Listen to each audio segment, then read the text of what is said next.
नमस्कार विद्यार्थी मित्रांनो, नागेश करजगी ऑर्किड स्कूलच्या वतीने मी आदिनाथ सर्वदे आपल्या सर्वांचं मनपूर्वक स्वागत करतो।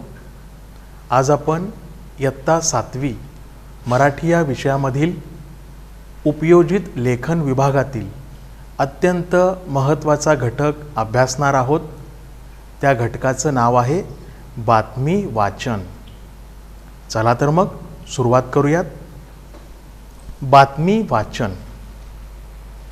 मुलांनो, आपल्या दैनंदिन व्यवहारात घडणाऱ्या घटनांच्या बातम्या आपण वृत्तपत्रे, टीव्ही, रेडिओ यासारख्या माध्यमातून वाचत व ऐकत असतो।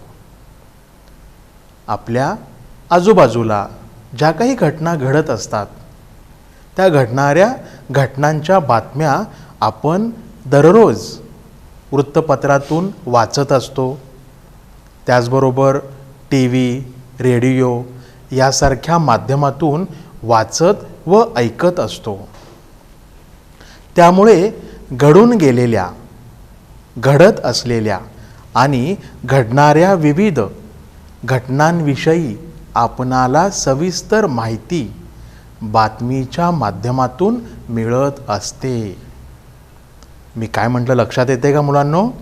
तर घडून गेलेल्या, घडत असलेल्या आणि घडणाऱ्या विविध घटनांविषयी आपणाला सविस्तर माहिती बातमीच्या माध्यमातून मिळत असते। तंत्रज्ञान व प्रसार माध्यमे यांच्यामुळे जगाच्या कुठल्याही प्रदेशात घडणाऱ्या घटना कळतात। तंत्रज्ञान, प्रसार माध्यमे यांच्यामुळं जगाच्या कानाकोपऱ्यात कुठेही काहीही एखादी घटना जर घडली तर त्या घटनेची बातमी, माहिती आपल्याला क्षणात घरबसल्या समजते, कळते। त्यामुळं जग हे जवळ आले आहे।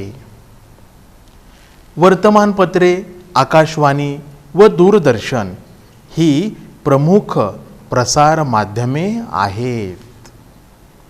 वर्तमानपत्रे, आकाशवाणी व दूरदर्शन ही प्रमुख प्रसार माध्यमे आहेत। आपण दररोज ज्या बातम्या ऐकतो, वाचतो, पाहतो त्या अनेक क्षेत्रातल्या असतात। मग ही क्षेत्र कोणकोणती आहेत बर?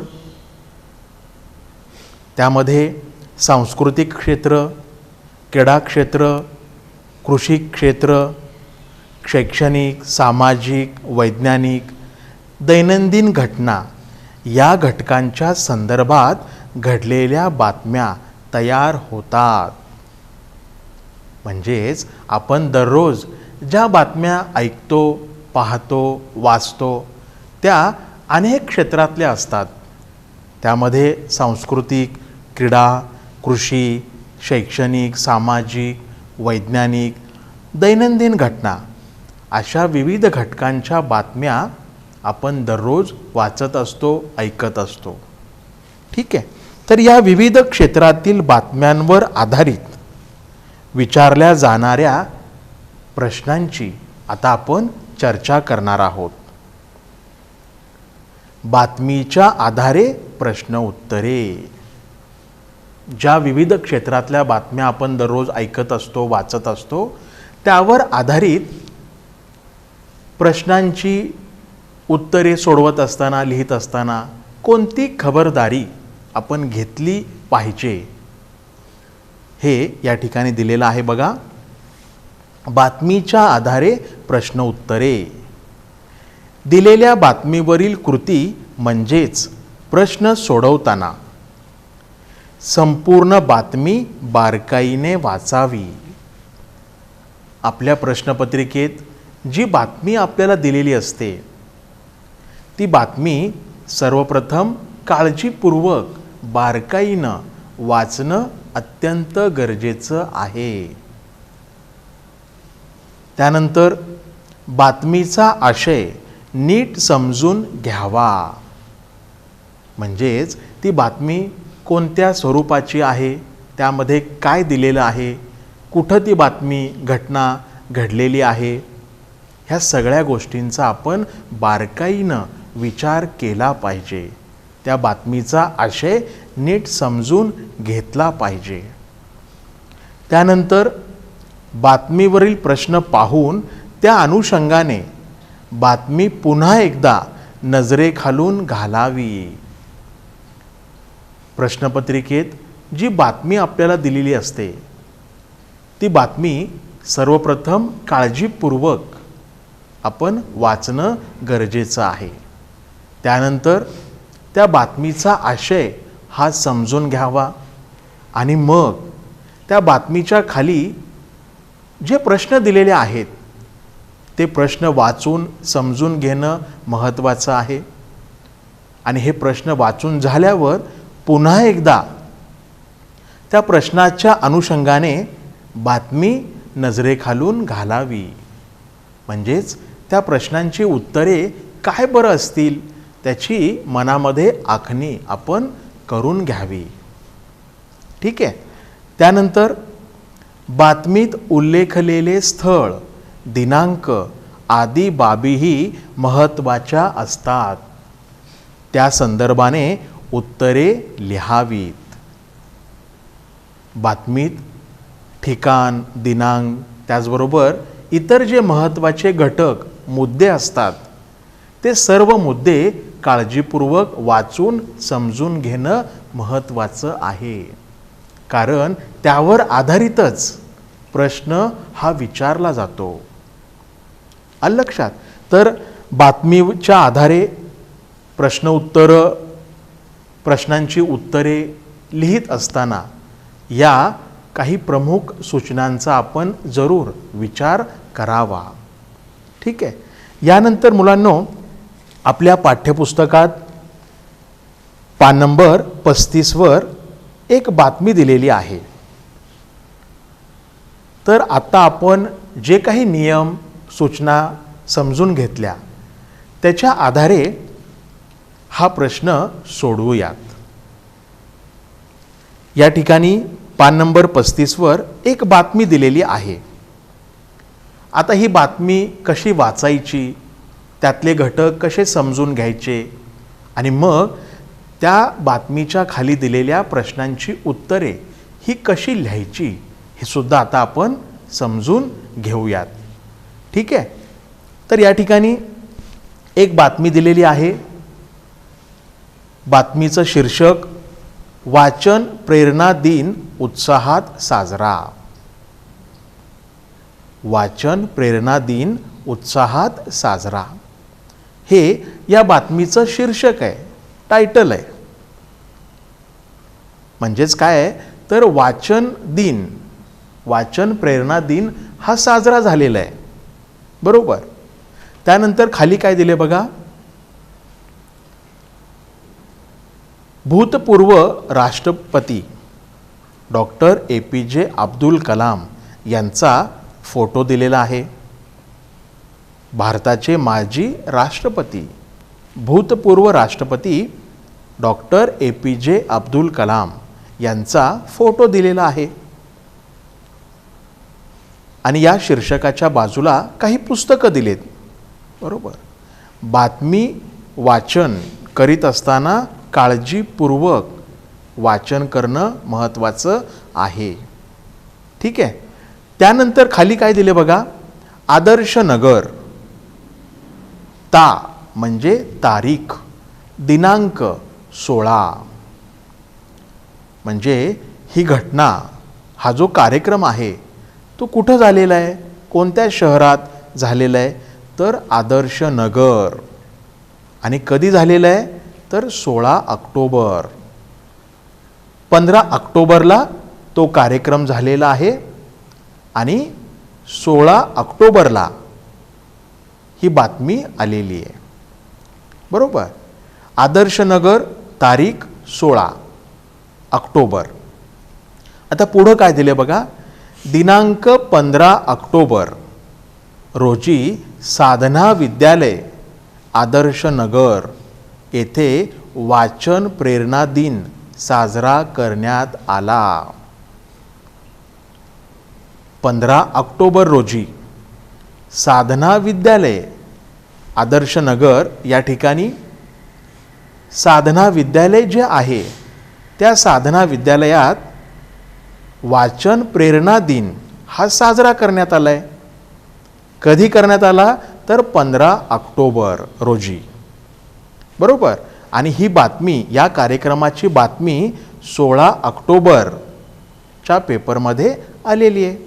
म्हणजे दुसऱ्या दिवशी पेपरमध्ये ती बातमी आलेली आहे. या कार्यक्रमाचे औचित्य साधून विद्यालयात अनेक स्पर्धांचे आयोजन करण्यात आले.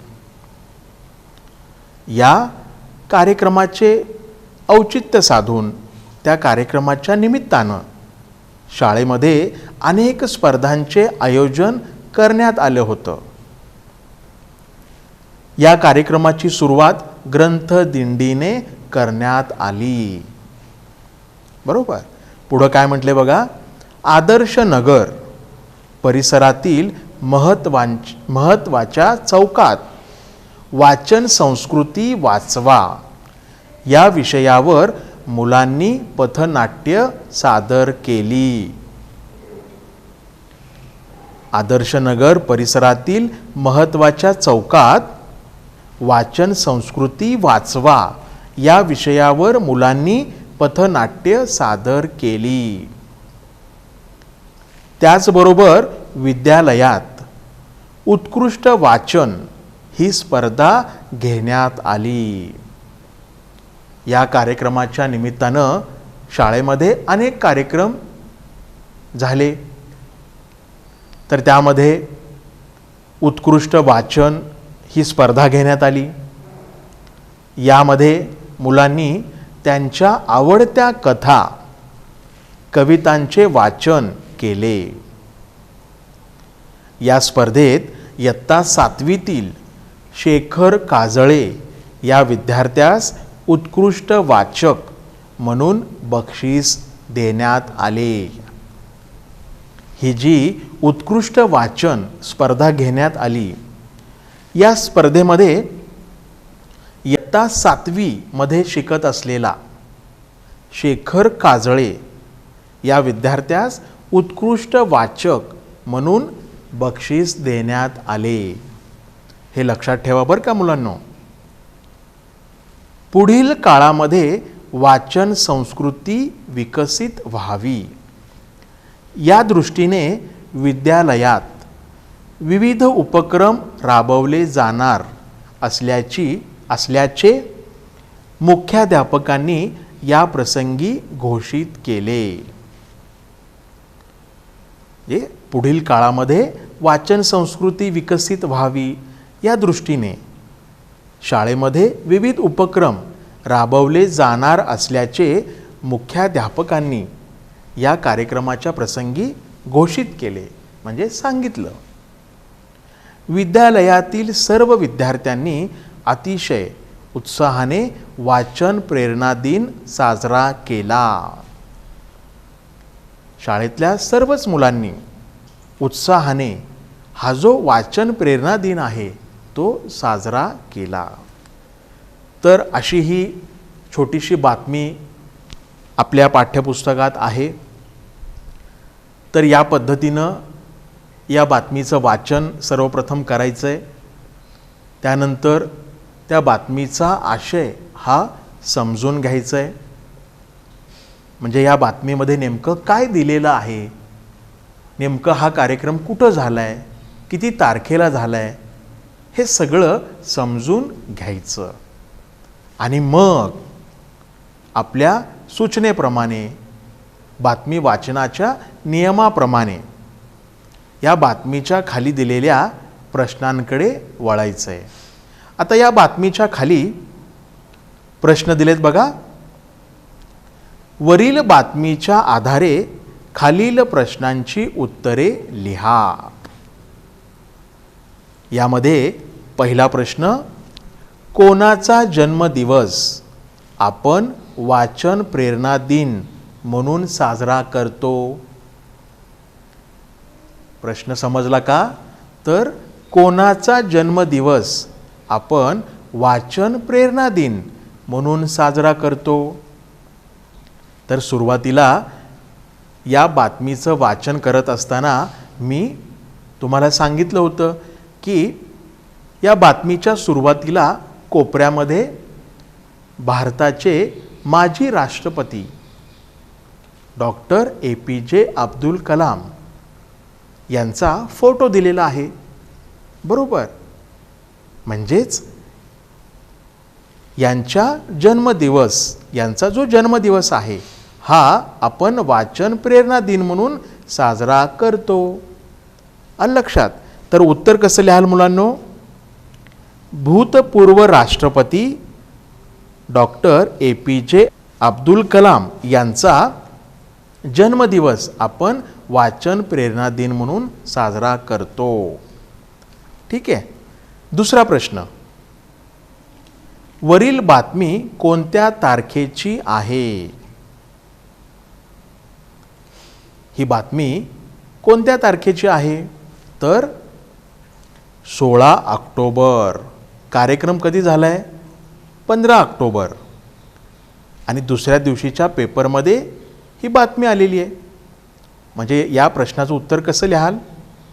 तर वरील बातमी 16 ऑक्टोबर या तारखेची आहे, बरोबर? त्यानंतर वाचन प्रेरणा दिनाच्या निमित्ताने कोणकोणत्या कार्यक्रमांचे आयोजन करण्यात आले? या वाचन प्रेरणा दिनाच्या निमित्तानं शाळेमध्ये कोणकोणत्या कार्यक्रमाचं आयोजन करण्यात केलं गेलं? तर पथनाट्य, त्याचबरोबर उत्कृष्ट वाचन स्पर्धा घेण्यात आली, बरोबर? त्यानंतरनं आवडत्या कथा कवितांचं वाचन त्या संदर्भातली स्पर्धा घेण्यात आली. तर अशा विविध कार्यक्रमांचं आयोजन या दिवशी करण्यात आले, बरोबर? चौथा प्रश्न, कोणत्या विद्यार्थ्यास उत्कृष्ट वाचक म्हणून बक्षीस देण्यात आले? उत्तर खूप सोपं आहे. इयत्ता 7वीतील शेखर काजळे या विद्यार्थ्यास उत्कृष्ट वाचक म्हणून बक्षीस देण्यात आले. त्यानंतर 5वा प्रश्न, विद्यार्थ्यांमध्ये वाचन कौशल्य वाढावे यासाठी शाळेत कोणकोणते उपक्रम आयोजित करता येतील यावर गटात चर्चा करा, त्याची यादी तयार करा. ठीक आहे. तर आता हा प्रश्न तुम्हाला सोडवायचा आहे. तर वरील 4 प्रश्नांची उत्तरं मी तुम्हाला सांगितलेली आहेत. परत एकदा सांगतो बघा. कोणाचा जन्मदिवस आपण वाचन प्रेरणा दिन म्हणून साजरा करतो? तर भूतपूर्व राष्ट्रपती डॉक्टर APJ अब्दुल कलाम यांचा जन्मदिवस आपण वाचन प्रेरणा दिन म्हणून साजरा करतो. ठीक आहे. त्यानंतर दुसरा प्रश्न, वरील बातमी कोणत्या तारखेची आहे? साधना विद्यालयामध्ये हा कार्यक्रम कधी झालाय? 15 ऑक्टोबर रोजी, बरोबर?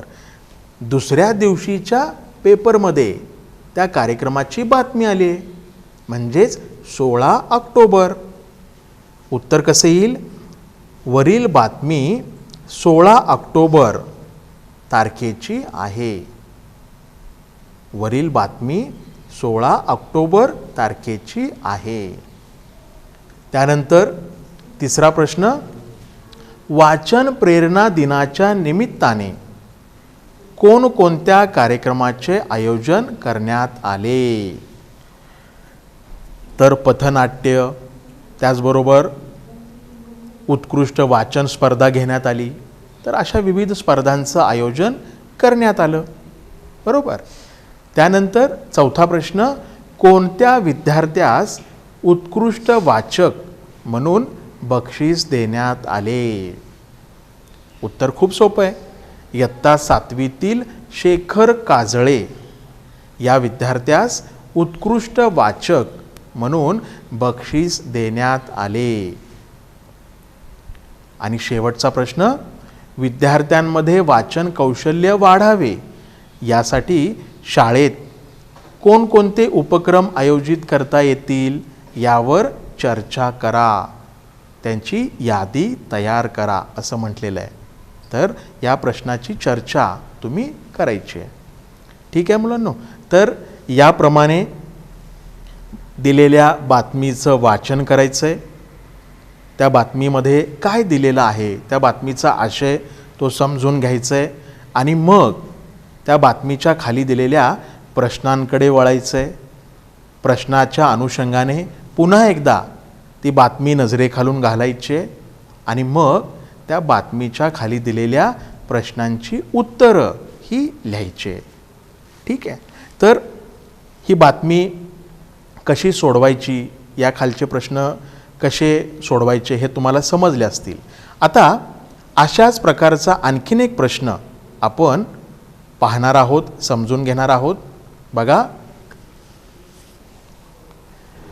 खालील बातमी वाचा, प्रश्नांची उत्तरे लिहा.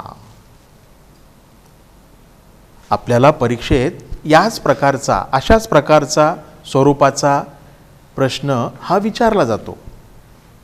आता या ठिकाणी सुद्धा चौकटीत एक बातमी दिलेली आहे.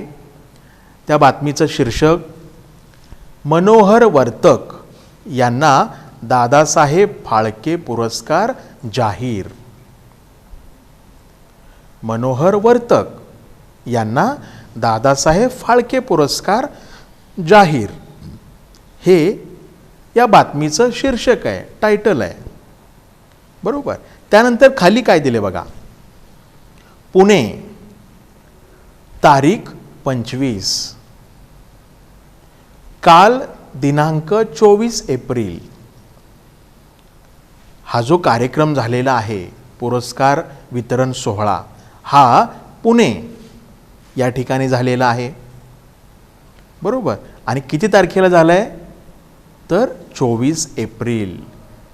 आणि या कार्यक्रमाची बातमी 25 तारखेच्या पेपरमध्ये आलेली आहे. बरोबर. पुणे, तारीख 25, काल 24 एप्रिल रोजी दादासाहेब फाळके हा चित्रपट निर्मिती क्षेत्रातील बहुमानाचा पुरस्कार श्री मनोहर वर्तक यांना जाहीर झाला असून या पुरस्काराचे स्वरूप सुवर्ण कमळ, 10 लाख रुपये आणि शाल असे आहे. काल दिनांक 24 एप्रिल म्हणजे 24 एप्रिलला हा कार्यक्रम झालेला आहे. बरोबर. या मनोहर वर्तक यांना हा पुरस्कार जाहीर झालेला आहे, तो 24 एप्रिलला, आणि बातमी आली आहे 25 एप्रिलला. बरोबर. तर मनोहर वर्तक यांना दादासाहेब फाळके हा पुरस्कार मिळालेला आहे. बरोबर. आणि कशा संदर्भात, तर निर्मिती क्षेत्रातील जे काही त्यांनी काम केलं आहे त्या कामाचा गौरव म्हणून हा पुरस्कार दिला गेला आहे. आणि या पुरस्काराचे स्वरूप काय बरं आहे, तर सुवर्ण कमळ, 10 लाख रुपये आणि शाल असे या पुरस्काराचे स्वरूप आहे. पुढं काय म्हटले बघा, प्रसिद्ध चित्रपट दिग्दर्शक वर्तक हे या पुरस्काराचे 48वे मानकरी असून, म्हणजे मनोहर वर्तक हे दादासाहेब फाळके पुरस्काराचे 48वे मानकरी आहेत. बरोबर. 48वे मानकरी असून त्यांचे युग, स्वामी, त्रिवेणी, माझघर इत्यादी अनेक चित्रपट नावाजले गेले आहेत. मनोहर वर्तक यांच्या चित्रपटांची नावे इथं दिलेत बघा. युग, स्वामी, त्रिवेणी, माझघर अशी अनेक चित्रपट त्यांनी बनवलेत आणि ती खूप प्रसिद्ध अशी आहेत. माहिती व प्रसारण मंत्री माननीय पांडे यांनी वर्तक यांच्या नावावर पुरस्काराचे मानकरी म्हणून शिक्कामोर्तब केले. म्हणजे पुरस्काराचे मानकरी म्हणून शिक्कामोर्तब कुणी केलं?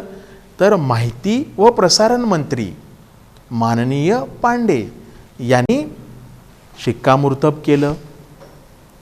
मे महिन्याच्या 8 तारखेस राष्ट्रपतींच्या हस्ते हा पुरस्कार दिल्लीतील विज्ञान भवनात वर्तक यांना प्रदान करण्यात येईल. बघा, म्हणजे मे महिन्यामध्ये जो कार्यक्रम होणार आहे दिल्लीत विज्ञान भवनात, त्या कार्यक्रमामध्ये राष्ट्रपतींच्या हस्ते हा पुरस्कार दिला जाणार आहे. पुरस्कार जाहीर झाल्यानंतर आनंद व्यक्त करताना वर्तक म्हणाले, असे पुरस्कार हे व्यक्तीच्या प्रामाणिक कष्टाची पोचपावती असतात. मनोहर वर्तक यांनी हा पुरस्कार जाहीर झाल्यावर आपलं मनोगत व्यक्त केलं आणि त्या मनोगतामध्ये त्यांनी काय म्हटलं? तर असे पुरस्कार हे व्यक्तीच्या प्रामाणिक कष्टाची पोचपावती असतात. मी एकटाच नव्हे तर चित्रपट निर्मितीत सहकार्य करणाऱ्या प्रत्येकाचा हा पुरस्कार आहे. वर्तक यांच्यासोबत आजवर अनेक नामवंत अभिनेते व अभिनेत्रींनी काम केले आहे. संपूर्ण चित्रपट सृष्टीतून त्यांच्यावर अभिनंदनाचा वर्षाव होत आहे. तर अशा स्वरूपाची ही एक छोटीशी बातमी आहे. म्हणजे पुरस्कार जाहीर झाल्याची ही एक बातमी 25 एप्रिल रोजी पेपरमध्ये आलेली आहे. बरोबर. आता ही संपूर्ण बातमी आपण वाचली. आता बातमीच्या खाली जे प्रश्न दिलेत ते प्रश्न वाचूयात. पहिला प्रश्न, दादासाहेब फाळके पुरस्कार कोणास जाहीर झाला? त्यानंतर दादासाहेब फाळके पुरस्कार हा कोणत्या क्षेत्रातील कामासाठी दिला जातो? त्यानंतरचा प्रश्न, पुरस्काराचे स्वरूप काय आहे? पुरस्काराचे मानकरी म्हणून वर्तक यांच्या नावावर कोणी शिक्कामोर्तब केले? हा पुरस्कार कोठे प्रदान करण्यात येणार आहे? त्यानंतर वर्तक यांच्या काही चित्रपटांची नावे लिहा. तर असे एकूण 6 प्रश्न आहेत. आता या 6 प्रश्नांच्या अनुषंगानं ही बातमी पुन्हा एकदा नजरेखालून घालायची आणि मग या प्रश्नांची उत्तरं लिहायची आहेत. बघा, पहिला प्रश्न, दादासाहेब फाळके पुरस्कार कोणास जाहीर झाला? खूप सोपं आहे. तर उत्तर आहे दादासाहेब फाळके पुरस्कार श्री मनोहर वर्तक यांना जाहीर झाला. पूर्ण वाक्यात उत्तर लिहायचं आहे. दुसरा प्रश्न, दादासाहेब फाळके पुरस्कार हा कोणत्या क्षेत्रातील कामासाठी दिला जातो? आणि उत्तर आहे दादासाहेब फाळके पुरस्कार हा चित्रपट क्षेत्रातील योगदानासाठी देण्यात येतो. ठीक आहे. त्यानंतर पुढचा प्रश्न, पुरस्काराचे स्वरूप काय आहे? आणि उत्तर आहे सुवर्ण कमळ, 10 लाख रुपये आणि शाल असे या पुरस्काराचे स्वरूप आहे. पुढचा प्रश्न, पुरस्काराचे मानकरी म्हणून वर्तक यांच्या नावावर कोणी शिक्कामोर्तब केले? आणि उत्तर आहे माहिती व प्रसारण मंत्री माननीय पांडे यांनी पुरस्काराचे मानकरी म्हणून वर्तक यांच्या नावावर शिक्कामोर्तब केले. 5वा प्रश्न, हा पुरस्कार कोठे प्रदान करण्यात आला? आणि उत्तर आहे हा पुरस्कार दिल्लीतील विज्ञान भवनात प्रदान करण्यात येणार आहे. 6वा प्रश्न, वर्तक यांच्या काही चित्रपटांची नावे लिहा. आपल्या बातमीमध्ये चित्रपटांची नावे आलेली आहेत. युग, स्वामी, त्रिवेणी, माजगर ही वर्तक यांच्या काही चित्रपटांची नावे आहेत. आलं लक्षात मुलांनो? तर बातमीच्या आधारे प्रश्न कसे सोडवायचे हे आपण पाहिलेलं आहे. तर आशा आहे की हा संपूर्ण भाग तुम्हाला छान समजला असेल. ठीक आहे, धन्यवाद.